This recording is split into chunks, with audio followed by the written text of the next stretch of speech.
मैं अब तुमसे बात की पहल नहीं करता। पता है क्यों?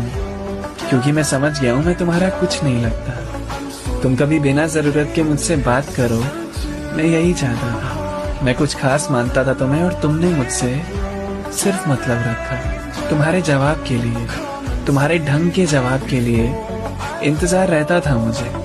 फिर ध्यान दिया तो समझ आने लगा कि बात तो कभी होती ही नहीं थी तुम्हारी तरफ से। बस अच्छा लगता था तुम्हें और जानते रहने में, तुम्हारा हाल सुनने में, तुम्हारे ख्याल बनने में। फिर अपनी इज्जत का भी ख्याल आया कि तुम्हें पाने के चक्कर में मैं खुद को तो नहीं खो रहा ना। तुम्हें खुद से आगे रख के मैं खुद को पीछे तो नहीं छोड़ रहा ना। तुम्हें कदर नहीं है मेरी, बस इसलिए तुम्हें परेशान करना छोड़ दिया। पर मेरी कभी भी जरूरत पड़े ना तुम्हें, तो याद कर लेना, मैं यहीं मिलूंगा।